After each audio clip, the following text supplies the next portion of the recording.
don't even know what to say. I don't know where to start. My heart is broken for the victims, for the families, for the community as a whole. When something like this happens, it is a direct act of violence, it's an act of terror, and it's a direct attack against a group of people who have been victimized for far too long. And I wanted to make a video saying that the most important thing to do is to be prideful, to exist, to be visible, to be who you are, and to remain confident.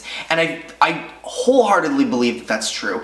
And that is how I live my life every single day. And that is how I will continue to live my life, as a confident and proud gay person. But what scares me and breaks my heart even more is when I think about kids who live in a small town and they see something like this all over the media, and it just throws them deeper into a dark place and reinforces some idea that there is no love, there is no support, there is no community. And all of those things are false. Every LGBT person out there who is vocal, who is honest, who is visible about who they are and exists in their truth, they are living examples that support, that love, that acceptance. All of these things exist and are very much a reality. And I hope and I pray that that is a message that is still sent to young people, even in the aftermath of an event like Orlando. So as a message to those young people, I encourage you and I support you, and so many people around the world do every single day of their lives. And so I hope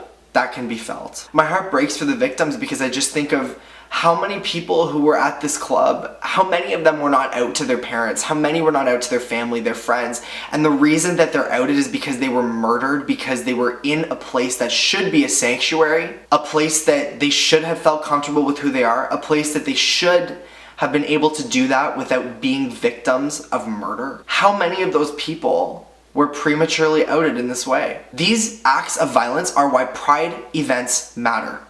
This is why Pride is so important. And if you can look at a situation like Orlando and still not understand why there is no straight Pride,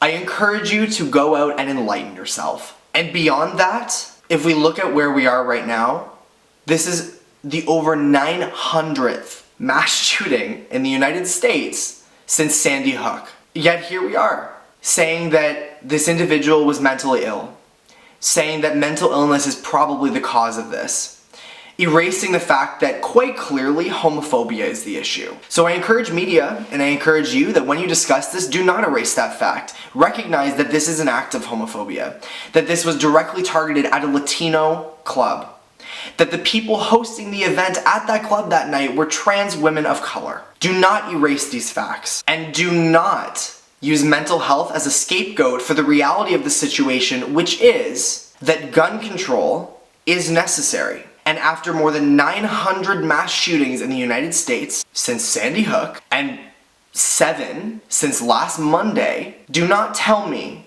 that mental health is the problem here. Because when you do that, you treat mental health as something that is dangerous. That mental illness is automatically assumed to be something of a dangerous nature, which it is not at all.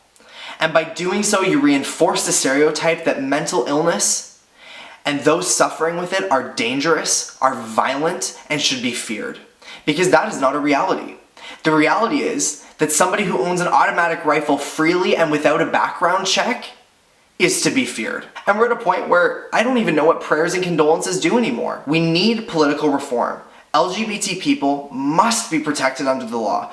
Gun control must be a reality in the United States. And at the end of the day, this is so multifaceted. It involves homophobia, transphobia, gun control, mental illness. How can we talk about all of these things in an organized and proper manner? That is what we need to ask ourselves, and that is the conversation that we need to continue into the future. And that is what politicians need to address in the future. I would like to just end this on a positive note and say that the LGBTQ community stands strong, stands proud, lives every day despite the reality that situations like this can happen. The LGBTQ community is visible and is real and is not going anywhere. I'm also linking down below the Indiegogo campaign, which is raising money for the victims and the family members of those involved in the Orlando shooting. I encourage you to donate. I have done so myself, and I think it's a very important cause. Anyways, that is it for me today. I will talk to you all on Friday, And until then, have a fantastic week and find pride in everything that you do. Bye guys, Davidoutt.